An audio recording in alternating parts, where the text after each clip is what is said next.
Good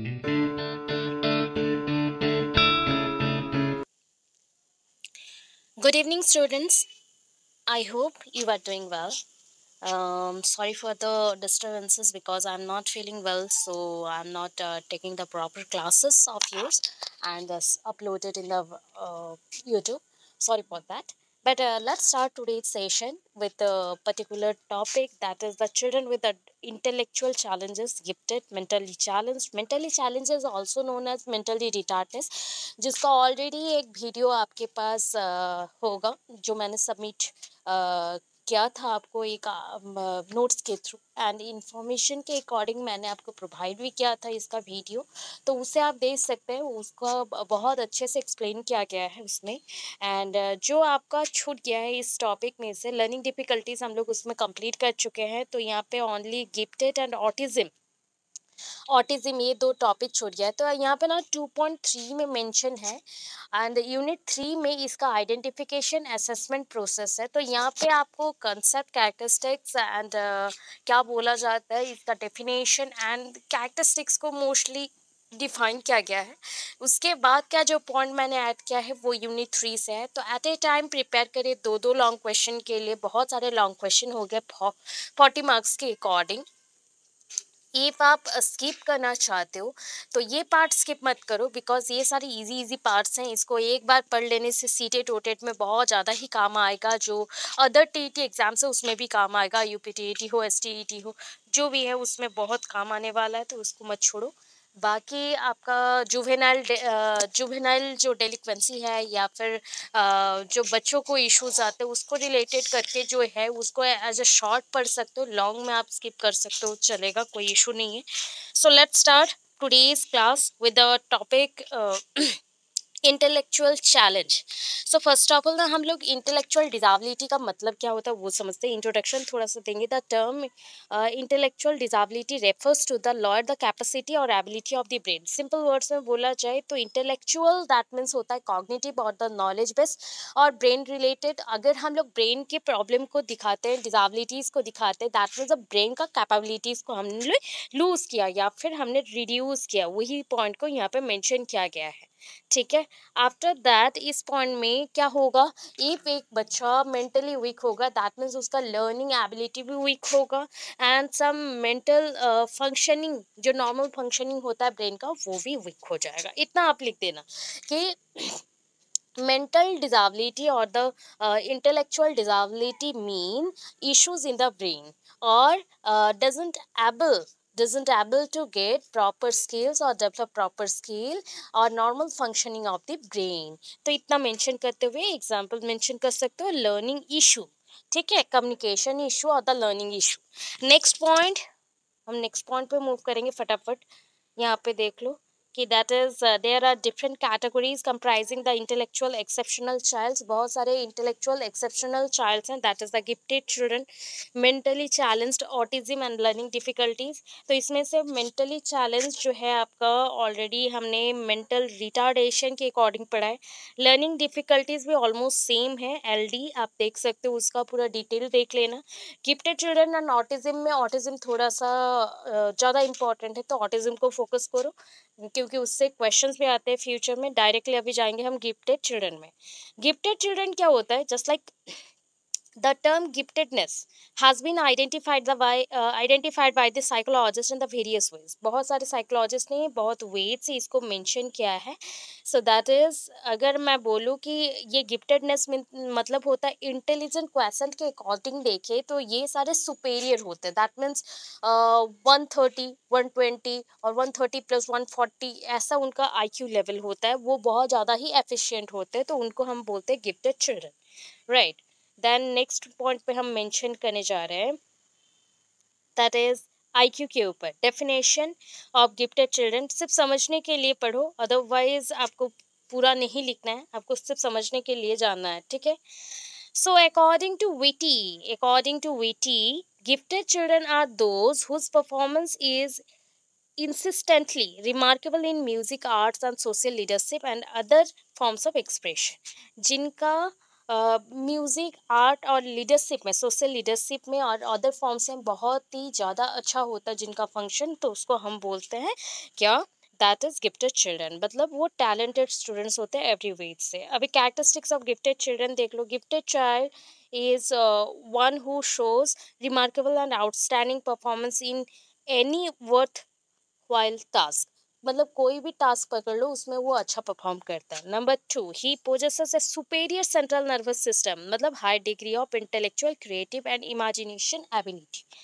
then third one, ये gifted child makes outstanding contribution to welfare, quality of living and our society, हमारे society.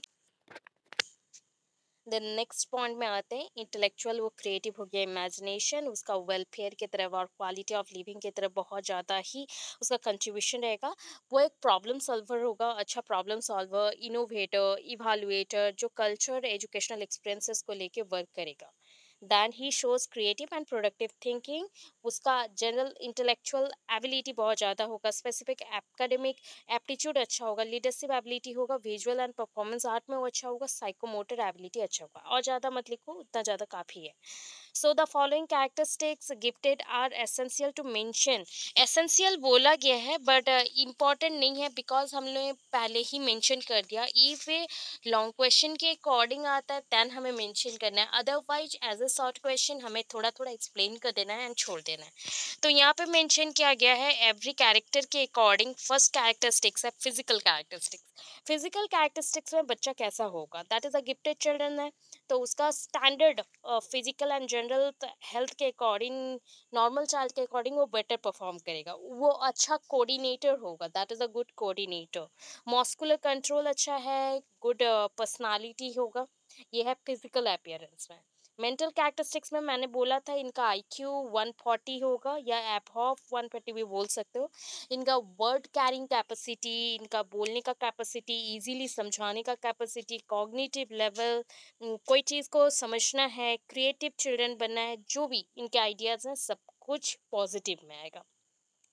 Personality अगर देखा जाए, इनका personality rich personality है, not a poor personality है, बहुत ही सिंसियर है, वर्दी है। They are very talkative and frank also, because they doesn't think that और ही और she doesn't think that the, वो अगर बातचीत कर ले तो उनका क्रिएटिव आइडियाज़ कम हो जाएंगे। एकेडमिक अचीवमेंट के according always they perform the superior level, उनका आउटस्टैंडिंग परफॉर्मेंस रहता है, वो बेटर परफॉर्म करते हैं डिबेट में, लिटरेचर में, हिस्ट्री में, साइंस में, मैथमेटिक्स में बहुत अच्छा परफॉर्म करते हैं। दैन सोशल कैरेक्टरिस्टिक्स, उनका जो सोशल कैरेक्टरिस्टिक्स है ना, they are very loyal, they are very spontaneous, they are very just like jolly types and friendship, वो हमेशा हर लोगों से फ्रेंडशिप कर लेते हैं, नेचुरल रहते हैं, ये सारे उनके कैरेक्टरिस्टिक्स हैं। अभी देखो ये एजुकेशनल प्रोविजन अभी मत लिखो, बिकॉज ये पार्ट इतना तक हमारा हो गया, जैसे कि कैरेक्टरिस्टिक्स कंटेंट के अकॉर्डिंग। इफ यहाँ पे आइडेंटिफिकेशन एंड असेसमेंट के बारे में पूछा गया तो वहाँ पे हम क्या ऐड करेंगे वो देखते हैं पहले।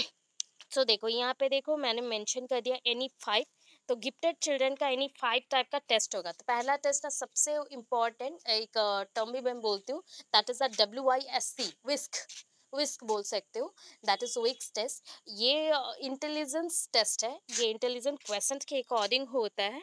एंड यहाँ पे जो एक टेबल मेंशन किया गया है, जस्ट लाइक हम चेक करना चाहते हैं कि एवरेज स्टूडेंट है, बिलो एवरेज है, मोरन है, इम्बेसाइल है, और उसका क्रिएटिविटी लेवल हाई है, तो उनका लेवल कहाँ तक जाएगा, तो उसके according Terman Terman Merrill revision is recommended by the doctor Merrill. तो ये है टर्मन ने ये इस टेबल को गिवन दिया क्या था, दैट मीन्स टर्मन ने इसको प्रपोज किया, बट इसको फिर से रिवाइज किया है मेरिल ने, डॉक्टर मेरिल ने। तो आप टर्मन भी लिख सकते हो, कोई इश्यूज नहीं है, ये बहुत ही इंपॉर्टेंट है आपके सीटेट के अकॉर्डिंग भी।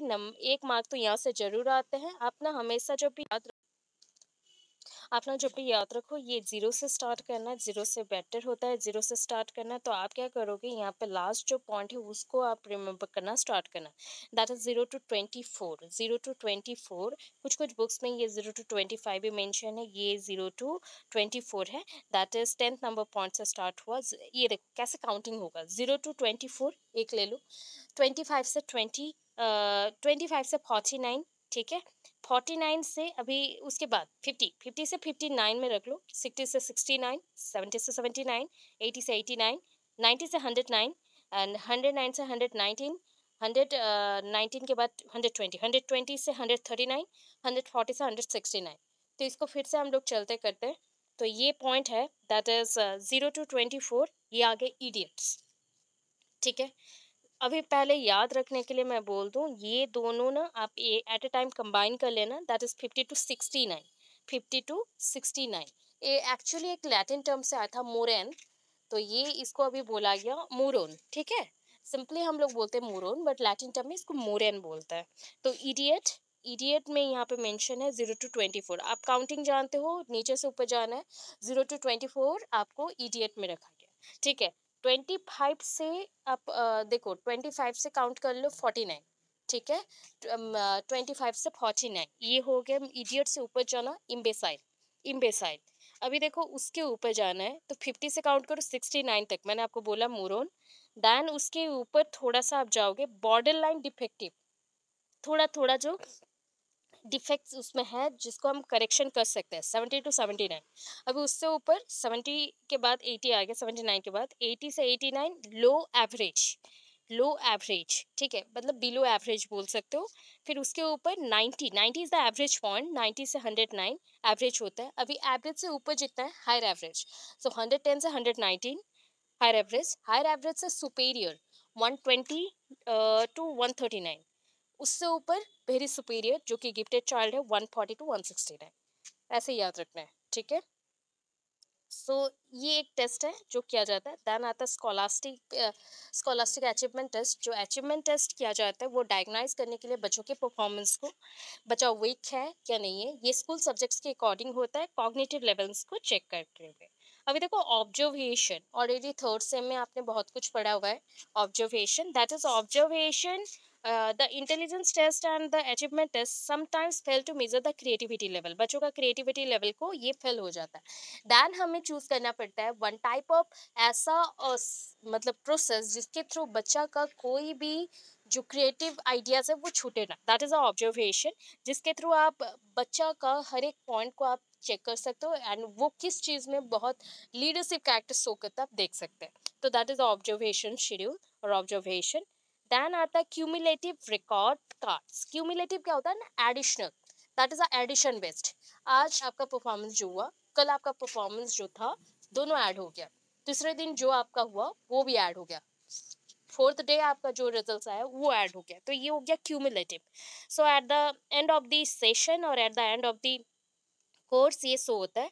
तो ये सारे जो भी कोर्स मटेरियल इसके होते हैं, कुछ भी होते हैं, ये टीचर्स देंगे जिसके थ्रू हम गिफ्टेड चाइल्ड को डिस्कवर कर सकते हैं एंड कितने डिग्रीज तक वो पहुंच रहे हैं उसको भी चेक कर सकते हैं। पर्सनालिटी टेस्ट, पर्सनालिटी टेस्ट करने के लिए डिफरेंट टाइप ऑफ पर्सनालिटीज के टाउट्स होते हैं और गेम्स होते हैं, उसके थ्रू होता है। क्रिएटिविटीज टेस्ट, तो इसके लिए ना एक टेस्ट हुआ था Torrance test, Torrance test. Torrance test ये क्रिएटिव लेवल को ही चेक करने के लिए किया गया था, जिसके थ्रू हम एलाबरेट कर सकते हैं बच्चों के, गिफ्टेड चाइल्ड के जो भी कैपेबिलिटीज और एबिलिटीज है उसको फिगर कर सकते हैं, हम फिगर आउट कर सकते हैं। एप्टीट्यूड टेस्ट, बच्चों में कितना आइडियाज है, कितने ideas of the aptitude of the gifted children हम उससे चेक कर रहे हैं, सफिशिएंट इंफॉर्मेशन उसके पास है या नहीं है, वो कितना सॉल्व कर सक रहा है। रिपोर्ट ऑफ द पेरेंट्स, कुछ कुछ जगह पे बच्चों के बारे में जानने के लिए पेरेंट्स को भी पूछा जाता है या पेरेंट्स को रिपोर्ट भी किया जाता है पोटेंशियलिटीज़ के बारे में। रिपोर्ट ऑफ द टीचर, ये होता है कि टीचर यहाँ पे ओपिनियन देंगी बच्चों के वेट, एज और उनके पर्सनालिटी के अकॉर्डिंग। परफॉर्मेंस इन को करिकुलर एक्टिविटीज़, वो अदर एक्टिविटीज़ में कितने वो जानने के लिए, बस उतना करने से हो जाएगा। देन लास्टली आप एजुकेशनल प्रोविजंस जो है उसको ऐड करेंगे, जो कि यहाँ पे हमने मेंशन किया है। पीडीएफ को अच्छे से देखिए, बिकॉज पीडीएफ में मैंने फर्स्ट ओनली गिफ्टेड चाइल्ड का रखा है। देन हेडिंग देखते जाइएगा, ऑटिज्म के बारे में मेंशन होगा नेक्स्ट क्वेश्चन जो है। सो एजुकेशनल प्रोविजंस में हम क्या कर सकते हैं, इन बच्चों का कुछ नहीं, ज़्यादा पॉइंट्स मत लिखना, आपके बुक में दूसरी जगह पे और भी पॉइंट्स मेंशन है, उतना नहीं लिखना है हमें।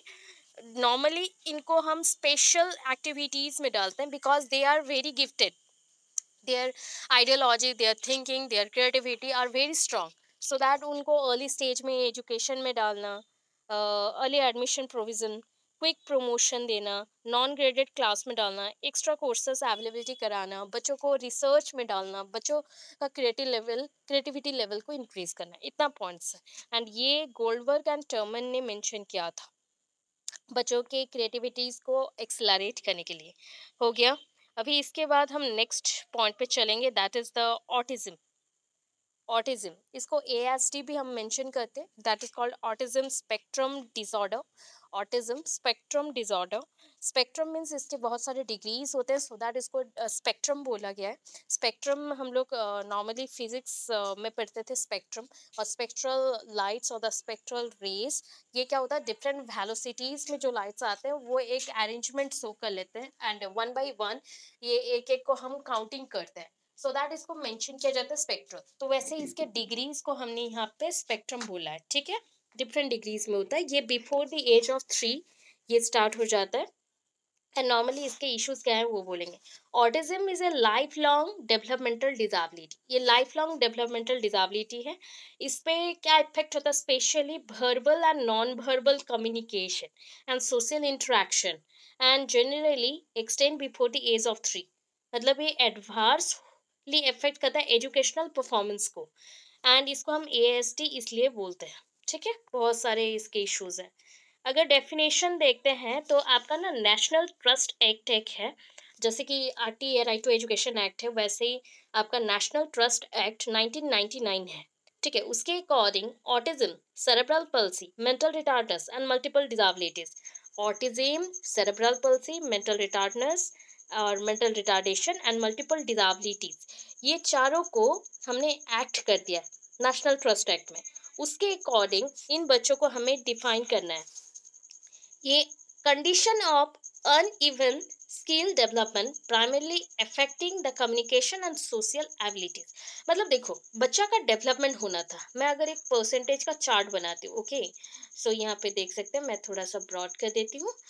ऐसे मैं एक ग्राफ बना रही हूँ, एक बच्चा अभी बर्थ हुआ, बर्थ से उसका ग्रोथ धीरे धीरे धीरे धीरे बढ़ना चाहिए, राइट, ऐसे बढ़ेगा, बट उसका ग्रोथ स्लोली स्लोली, कभी डाउन कभी up, then grow, then down, then grow, ऐसे हो रहा है। तो इसमें आपको एबनॉर्मलिटीज कौन सा लगा, second one, second one abnormal है, फर्स्ट वन नॉर्मल है, राइट। सो अनइवन, अनइवन स्किल डेवलपमेंट हो रहा है बच्चों में, जो कि प्राइमरली उसके कम्युनिकेशन एंड सोशल एबिलिटीज को क्या कर रहा है, हार्म कर रहा है। तो ये होता है आपका ऑटिज्म। ऑटिज्म बहुत सारे टाइप्स का है, देखो अभी क्या क्या सिंड्रोम हो सकते हैं। एस्पर्गर सिंड्रोम, एस्पर्गर सिंड्रोम, ठीक है, पहले नाम याद रख लो। चाइल्डहुड डिसइंटीग्रेटिव डिसऑर्डर, ये एटलीस्ट 2 years एज में ही हो जाता है नॉर्मल डेवलपमेंट के साथ साथ। Rett syndrome, Rett, then pervasive development disorder, ठीक है। नेक्स्ट देखो क्लासिकल ऑटिज्म, ये 5 टाइप के हैं। पहले हम स्टार्ट करें एस्पर्गर सिंड्रोम से। इसको क्या बोलते हैं, high functioning form of autism, autism का हाई फंक्शनिंग लेवल है।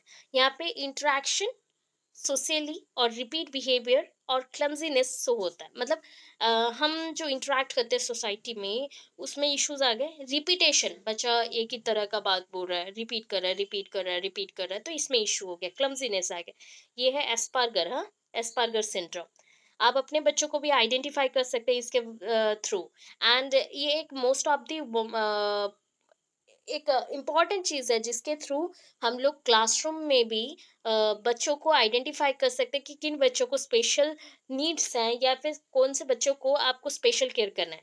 अभी देखो चाइल्डहुड डिसइंटीग्रेटिव डिसऑर्डर, ये normally at least 2 years of normal development के बाद धीरे धीरे स्टार्ट होता है। मतलब 2 साल तक बच्चा अच्छे से ग्रो किया, उसके बाद 10 साल के होने से पहले ये 8 साल में चेंजेस आएगा, loss of language, social skills, motor skills, इसके वीकनेसेस आएंगे।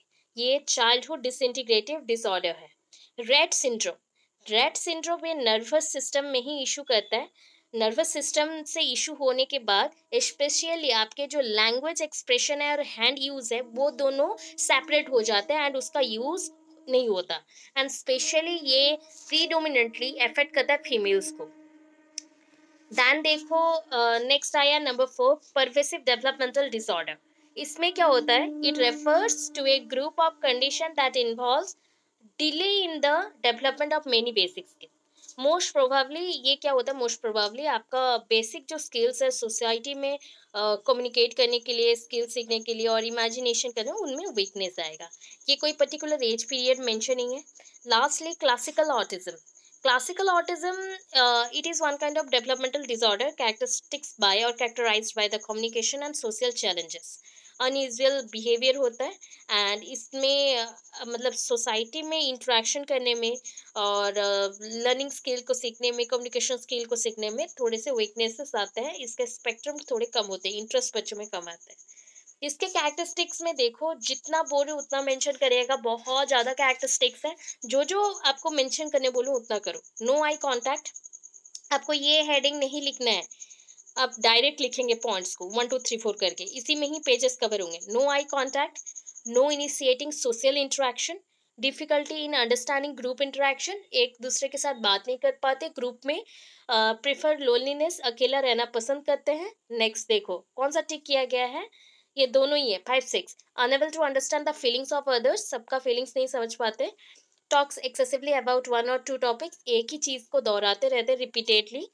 Then limitations in language development, जो जो टिक है उसी को करना है। That is inappropriate pronunciation, use incomplete sentences, complete sentence वो बोल नहीं सकते। दो कर लिए। अभी थर्ड, अभी ये ऑलमोस्ट हो गया, 8 पॉइंट्स प्लस हो गया। 9 में देखो, अनएक्सपेक्टेड मूवमेंट, जो मूवमेंट आप मतलब चाहते नहीं हो वो बच्चा मूवमेंट करेगा।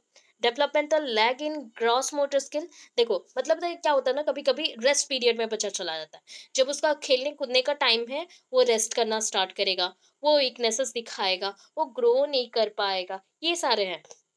ग्रॉस मोटर स्किल आप जानते हो, ग्रॉस मीन्स आपके जो बड़े मसल्स हैं, बड़े मसल्स कहाँ पे है, पैर हाथों पे है। वो जो जो मूवमेंट करते हैं, वर्किंग, जंपिंग, रनिंग, ये सब होना बंद हो जाएगा। Developmental lag in fine motor skill, fine means just like आप किसी चीज को, छोटे छोटे चीजों को पकड़ रहे हो, फाइन मसल्स आपके उंगलियों में फाइन मसल्स हैं, तो वो राइटिंग करता है, किसी चीज को पकड़ता है, तो उसमें इसको इश्यूज आते हैं। हो गया। अभी देखो नेक्स्ट, इमोशनल में एक ही लाइन करना है। Emotions can pass very suddenly और drawn out for a longer period of time, मतलब उसको इमोशंस नहीं आते, फीलिंग्स नहीं आते, इफ आते हैं तो बहुत लॉन्गर पीरियड तक रहता है। स्कूल एक्टिविटीज का 2 लाइन सिर्फ लिख देना, बस खत्म हो चुके हैं। हेडिंग्स मत लिखना कोई भी।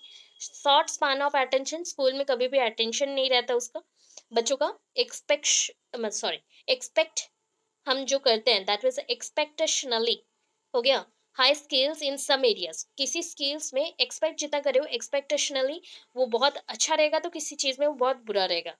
रीडिंग में बहुत अच्छा होगा तो राइटिंग में इशू आएंगे, ये सारे उसके प्रॉब्लम्स हैं। अभी इतना होने के बाद आप कॉजेस में चले जाओगे डायरेक्ट। ये कॉजेस क्या क्या हो सकता है, क्या क्या चीजें हो सकती हैं। जेनेटिक इन्फ्लुएंस इन ऑटिज्म, जेनेटिकल इश्यूज हो सकते हैं। मल्टीपल डिसऑर्डर्स जो होते हैं ना, उसके भी इफेक्ट आ सकते हैं। जैसे कि हमें जेनेटिकली कुछ अलग सा डिसऑर्डर है या फिर कोई इश्यूज है, उसका इफेक्ट जाके आपको पड़ा, जेनेटिकली ये मूव किया एंड उसके through, so sorry for the train sound, उसके थ्रू ये क्या हो गया, पास इट ऑन हो गया। पास इट ऑन जैसे ही हुआ आपके बेबी में, तो उसका ऑटिज्म का सिम्टम्स में ये इफेक्ट किया। एनवायरमेंटल फैक्टर्स भी आ गए, वायरसेस भी आ गए। ड्रग्स मेडिसिन, अगर मदर बहुत ज़्यादा ड्रग्स मेडिसिन या फिर फादर भी लेता है, तो ये जीन के थ्रू आ सकता है, जिसके वजह से जेनेटिकल इशू हो गया एंड उसी की वजह से ऑटिज्म आ सकता है। डायबिटिक हो सकता है ये चीज़ों की वजह से इफेक्ट। ब्रेन डिसफंक्शन, कभी कभी होता है ना, मेंटल इलनेस हो जाती है मदर को या फादर को, वो भी वन काइंड ऑफ इफेक्ट करता है। प्रिवेंशन ऑफ ऑटिज्म, क्या क्या करना चाहिए। इम्यूनाइजेशन, इसका ऐसा तो कोई वैक्सीन नहीं है, फिर भी ट्रीटमेंट वगैरह है। प्रिवेंशन ऑफ ब्रेन इंजरीज, जैसे ब्रेन में चोट ना लगे, ये देखना चाहिए मदर को, स्पेशली मदर को। फिर उसके बाद फादर को भी देखेंगे, तो उससे क्या होगा ना, जीन के थ्रू जो आना था, इंजरीज की वजह से जो चीज़ नहीं आ पाई, कैरेक्टर नहीं आ पाया, उस चीज़ को हम रोक सकते हैं पहले। Avoiding drugs and medicine, prevention of genetic causes and prevention of environmental causes, जो भी ऑब्सेसिव टाइप ऑफ थिंकिंग है, बिहेवियर्स है, उसको हमें रिड्यूस करना है। अभी देखो इसका असेसमेंट प्रोसेस, आइडेंटिफिकेशन नहीं चाहिए, ऑलरेडी आइडेंटिफिकेशन हमने कर लिया इतने कैरेक्टर्स को बोल के, वहाँ पे आप मेंशन कर सकते हैं characteristics and the identification point. तो असेसमेंट में डायरेक्ट आएंगे तो autism in the children is one of the most severe forms of emotion disturbances, सिर्फ इतना एक लाइन लिखना है, ठीक है। असेसमेंट प्रोसेस को हमने जो यूज़ किया that is assessment procedure of screening procedure, इसमें क्या क्या आता है, that is it includes three most important thing, that is the teacher rating, peer rating, self rating and personality test. बस इतना पॉइंट लिखेंगे। एंड इसको किसने बोला था पता है, कैलिफोर्निया साइकोलॉजिकल इन्वेंटरी, याद नहीं रहेगा आप स्किप कर देना। अभी इसके बाद फ्यू टेस्ट अवेलेबल करवाए गए इन बच्चों को आइडेंटिफाई करने के लिए at elementary level. Children's appreciation test होगा, जहाँ पे बच्चा कुछ काम करता है तो उसको अप्रिशिएट करेंगे, अगर नहीं करता है तो नेगेटिवली उसको नेगेटिव रेनफोर्समेंट में डालेंगे सो दैट बच्चा को वीकनेस पता चले बट बच्चा डिमोटिवेट ना हो। द मैटिक अप्रिशिएशन टेस्ट, यहाँ पे बच्चों को गेम पीरियड के थ्रू समझाया जाएगा कि उसमें क्या इश्यूज है, उसको ओवरकम करने के लिए ट्राई करेंगे। उसके बाद वाइज एंड बेंडर जेस्टाल टेस्ट भी बहुत कुछ है जिसके थ्रू बच्चा का इमोशनली डिस्टर्बेंस कितना है उसको हम आइडेंटिफाई कर सकते हैं एंड उसको क्योर करने के लिए हम ट्राई कर सकते हैं, ठीक है। बहुत सारे टेस्ट हो गए। इसके बाद ना बहुत सारे टेस्ट आइटम्स भी जुड़े हैं यहाँ पे। रिवाइज बिहेवियर प्रॉब्लम चेकलिस्ट, यहाँ तक मेंशन करिएगा, ये किंडरगार्टन टाइम में हुआ था। Burks behaviour rating scale, kindergarten time means मैं बोल रही हूँ किंडरगार्टन टाइम में एनालिसिस कर सकते हैं। बर्क्स बिहेवियर रेटिंग स्केल, इसके थ्रू 110 आइटम्स है जिसको हम ग्रेडेशन कर सकते हैं एंड इसके थ्रू क्लास 7 तक के बच्चों को हम आइडेंटिफाई कर सकते हैं उनमें क्या इश्यूज है। Walkers problems behaviour identification checklist 50 items हैं जो कि ग्रेड 6 तक, प्री स्कूल से ग्रेड 6 तक आप आइडेंटिफाई कर सकते हैं। चाइल्ड बिहेवियर चेकलिस्ट, ये भी एक है जिसमें हम 4 से 16 साल के बच्चों को आइडेंटिफाई कर सकते हैं। Then personality inventory for children, मतलब पर्सनालिटी बेस पे 40 स्किल्स रखे गए हैं, उसमें भी हम आइडेंटिफाई कर सकते हैं। Rorschach's ink blot test, that is a Rorschach's, actually spelling wrong है, रॉसक हो गया, रॉशर होगा। Rorschach's ink blot test and sentence completion test, इसमें से मैं बोल दूं कि आपको मैंने ऑलमोस्ट सब काउंट करके अगर बोला जाए 10 अराउंड 10 मैंने टेस्ट बोले, उनमें से 5 आप याद कर लेना, ठीक है। 5 कर लोगे बेटर रहेगा, भूलोगे नहीं। और नहीं चाहिए इधर का, एजुकेशनल प्रोविजंस में आ जाओ। There are different approaches to the education of the disturb children, जो इनके लिए चाहिए कौन से अप्रोच हम यूज़ करेंगे, that is a psycho analytic approach, psycho educational approach, humanistic approach, ecological approach, behavioural approach. ये 5 अप्रोच इनके लिए यूज़ करना है एजुकेशन में। यहाँ पे भी फिर से ना आपको बहुत सारे पॉइंट्स मिलेंगे कि इनको क्या क्या चीज़ों में डालना चाहिए। तो मेरे अकॉर्डिंग मैं अगर बोलूँ कि आपको ज़्यादा याद नहीं रखना है, क्या कर सकते हैं, तो आप पहला चीज़ तो है एजुकेशनल प्रोविजंस, जो मेंटल रिटार्डनेस वाले जो बच्चे होंगे या मेंटल रिटार्डेशन और लर्निंग डिफिकल्टीज वाले बच्चों के लिए जो एजुकेशनल प्रोविजंस हैं उसी को आप सेम लिख देना है। जैसे कि इन बच्चों को हम सोशल इंटरेक्शन में डालेंगे, ग्रुप डायनामिक्स जो डिफरेंट टाइप ऑफ ग्रुप्स हैं उनमें इनको डालेंगे सो दैट इनका डेवलपमेंट पॉसिबल हो। इनका स्ट्रक्चरिंग लिमिट्स करेंगे, दैट मीन्स हम इनके लिए एटमोसफियर, क्लासरूम एटमोसफियर क्रिएट करेंगे पॉजिटिव वाला। जो टीचर होंगे वो स्पेशल टीचर होना चाहिए जो गाइड करेंगे एक बच्चे से दूसरे बच्चे को, इंडिविजुअल टू इंडिविजुअल। एजुकेशन जब आप दे रहे हो इन बच्चों को डिस्टर्ब्ड इमोशनली, अगर डिस्टर्ब रहे एजुकेशन देने का कोई फायदा नहीं है। So that first of all identify करेंगे हम इमोशनल डिस्टर्बेंसेस को, उसको फिगर आउट करके उसको क्लियर करेंगे, आप अपना एजुकेशन देंगे। देन सपोर्ट एंड रिवार्ड्स हम लोग प्रोवाइड करेंगे एंड बच्चों को डिफरेंट वे से डिफरेंट वर्क में इन्वॉल्व करेंगे। बस इतना पॉइंट्स लिखना, सुन के थोड़ा करो, एक एक लाइन का आएगा एजुकेशनल प्रोविजन, ज़्यादा नहीं, 5 से 6 लाइन में ख़त्म कर देना, एंड हो गया, बस इतना चाहिए और ज़्यादा बुक से आपको लिखना नहीं है। इतने में आपका ख़त्म हो गया। और 4 लॉन्ग क्वेश्चंस, ठीक है, शॉर्ट भी बोल लो लॉन्ग भी बोल लो चलेगा, दोनों में ही आ जाएंगे। इसके बाद जुवेनाइल डेलिक्वेंसी वाला पॉइंट है एंड एडीएसडी है, ठीक है। ये 2 पॉइंट रहा एंड जितने भी एक्ट्स हैं जस्ट लाइक सलमान का एक्ट है, देन आपका नेशनल ट्रस्ट एक्ट है, एनपी 1986 है, ये सारे छोटे छोटे कंसेप्ट हैं जो 1-2 दिन में ख़त्म हो जाएंगे। मेरा टारगेट था कि और 1-2 दिन में ख़त्म करेगा तो वो ऑब्वियस ख़त्म हो जाएगा, ये आप वैसे ही पढ़ते रहें। एंड उसके बाद जेंडर का एक यूनिट ऑलरेडी ख़त्म है, तो हमारे पास और भी 4 यूनिट्स हैं, 4 यूनिट से मैं सिलेक्टिव करके आपको पढ़ा दूंगी। मेरी थोड़ी हेल्थ इशू है, इस वजह से आज मैंने बहुत ट्राई किया था कि मैं इस पेपर को ही पूरा ख़त्म कर दूं, but due to fever and coughing मैं ज़्यादा बात नहीं कर पाई एंड पढ़ा नहीं पाई, sorry for that. I hope आज का वीडियो आपको अच्छा लगा होगा एंड वॉइस के लिए थोड़ा वॉइस इशू होगा तो सॉरी फॉर दैट। एंड पढ़ो, अच्छे से पढ़ो, ग्रो करो और ज़्यादा। एंड जिनको भी जो भी डाउट हो वो मुझे पूछ सकते हैं, कमेंट में कमेंट कर सकते हो, I will help you, always ready to help you. मेरा डेडिकेशन आप लोग जानते हो, ऑलवेज मैं ट्राई करती हूँ आपको सपोर्ट करने के लिए। एंड जो भी बच्चे अभी तक सब्सक्राइब एंड जो भी न्यू व्यूवर्स हैं प्लीज़ सब्सक्राइब माय चैनल, क्योंकि आपका एक सब्सक्राइब पे क्लिक एंड मेरे को बहुत ज़्यादा मोटिवेट करता है। And I will try for next CTET preparation, NVS preparation, तो उसके लिए भी क्वेश्चंस कर रही हूँ रेडी। ऑलरेडी टीचमेंट पे ही आपका टेस्ट ग्रुप एक बनाया गया है टीटी प्रिपरेशन के लिए, वहाँ पे एवरी डे मैंने थिंक किया 20-30 क्वेश्चंस दूंगी। सीटेट के जितने क्वेश्चंस हैं, जितने टाइप का क्वेश्चंस हैं, general awareness, GK, general science, EVS, language 1, language 2, जो है ट्राई कर रही हूँ। ऑलमोस्ट जैसे 1000 जैसा क्वेश्चन अभी तक तो प्रिपेयर हो पाया है, उससे ज़्यादा हो नहीं पाया। वो कंप्लीट करेंगे 1 महीने में। उसके बाद जो भी प्रीवियस ईयर का क्वेश्चन है वो भी साथ साथ वीडियो आते जाएगा।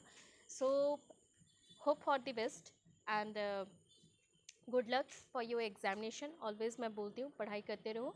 एंड मेरा ट्राई था कि बहुत पहले कर दूँ, बट क्लासेस सर ने कंडक्ट नहीं करवाया, सो दैट मुझे अभी लगातार ये करके करना पड़ा। सो अगर परसों तक कंप्लीट हो जाता, आज हो गया आपका आई थिंक हाँ 27 आई थिंक। सो आज यस आज 27 है, सॉरी डेट देखना पड़ा, 27 है, तो 28 और 29 के अंदर ये पेपर ख़त्म हो जाएगा। उसके बाद भी हमारे पास 30, 31, 1, 2, 3, 4 करके ऐसे, और भी 5 तारीख के अंदर आप लोग 9 को एग्ज़ाम है, 5 तारीख के अंदर सारा कंप्लीट कर दूंगी मैं जेंडर तक का।